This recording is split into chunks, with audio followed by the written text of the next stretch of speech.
5 mentiras que te dijeron de los españoles malvados que nos conquistaron. El mexicano tiene enquistado el odio hacia el extranjero, que es un delito llamado xenofobia, pues desde la educación primaria se nos enseña que fuimos conquistados, que el extraño enemigo, que los españoles nos saquearon, que nos robaron territorio, y todo ello provoca además de una desconfianza y odio hacia lo que venga de fuera, una inseguridad y espíritu de derrota en nosotros mismos. Ahora bien, eso funciona porque es más fácil explicar que no salimos adelante por el extraño enemigo que llegó desde con los europeos a Mesoamérica, no a México, que por nosotros mismos. Pero lo realmente lamentable es que el odio sigue intacto hacia el español conquistador y saqueador. Estas son las peores mentiras que nos dijeron de los españoles que llegaron a Mesoamérica, unieron a las tribus sometidas por los mexicas y derrotaron al señorío azteca. 1. Los españoles nos conquistaron. Debemos de entender que los mexicanos no somos descendientes de los aztecas, sino la mezcla entre europeos y los pueblos indígenas que vencieron a los mexicas. El decir que conquistaron funciona porque es cómodo, en lugar de subirnos al tren de la victoria y decir, mis antepasados, los españoles y los pueblos indígenas sometidos por los aztecas que posteriormente se mezclaron en cuerpo y alma con todo lo que venía de Europa, vencieron al imperio azteca y formaron un país, una nueva cultura, una nueva esencia y un nuevo individuo, seguimos sintiendo que Moctezuma fue un tío lejano de nosotros, y que los españoles malditos lo mataron, por cierto, a Moctezuma lo mató su propio pueblo a pedradas.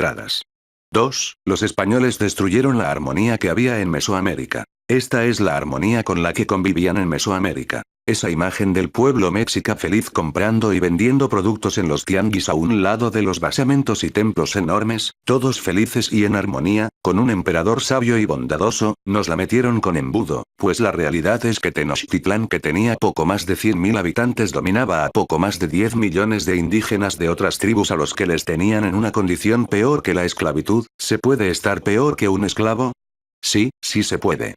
Los obligaban a pagar tributos permanentes, a trabajar y entregar los productos alimenticios necesarios para la subsistencia del imperio, a pelear por ellos en las guerras de nuevas conquistas, a entregar periódicamente personas para el sacrificio y consumo humano. Ahora los indigenistas negacionistas dirán que miento. Bien por ellos. Es decir, eran considerados más bajo que un objeto porque un objeto se cuida o se le saca provecho, mientras que a las tribus sometidas se les disponía sin ni siquiera interés pecuniario, ya que morían por distintas causas sin que les causara a los mexicas la sensación de pérdida, pues al cabo que hay muchos. Ante esa realidad, se levantaron 150.000 indígenas al lado de 400 europeos. 3. Los españoles no nos trajeron nada más que muerte y explotación. Las mentiras anteriores se sustentan es que los españoles rompieron esa armonía a cambio de nada.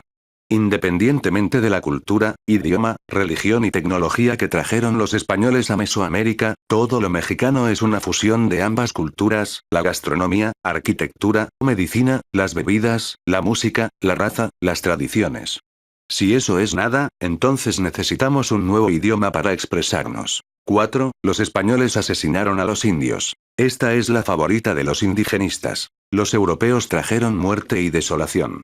Entender que si bien hubo una mortandad tremenda a causa de 2 brotes de viruela, 1519 y 1571, que diezmaron de manera importantísima la población indígena, estos fueron accidentales y producto del contacto con los europeos, pero la propagación se dio entre los indios, no a propósito. De hecho, dichas epidemias provocaron que se instalaran los primeros centros médicos para atender a la población, la cual no tenía anticuerpos para dichas enfermedades. Cabe mencionar, que los indígenas tenían enfermedades propias desconocidas en Europa y que éstas no atacaron a los españoles. ¿La razón?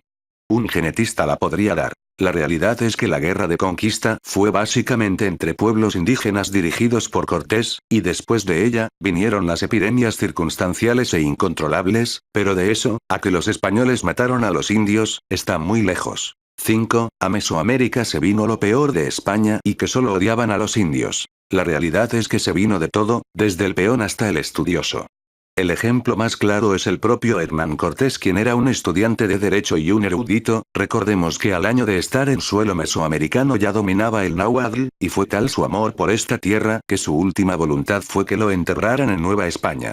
En su legado dejó una fortuna para la construcción del Hospital de Jesús en la Ciudad de México, en cuyos muros están sus restos. Antes de morir, consiguió del rey Carlos V una ley para que prohibiera que la Inquisición juzgara a los indígenas y su esclavitud, además que la primera guerra de independencia la hicieron sus hijos mestizos en 1567. Ese es el odio que le tenía Cortés a esta tierra, y así se pueden enumerar muchos europeos, desde virreyes hasta sacerdotes que amaron y protegieron esta tierra.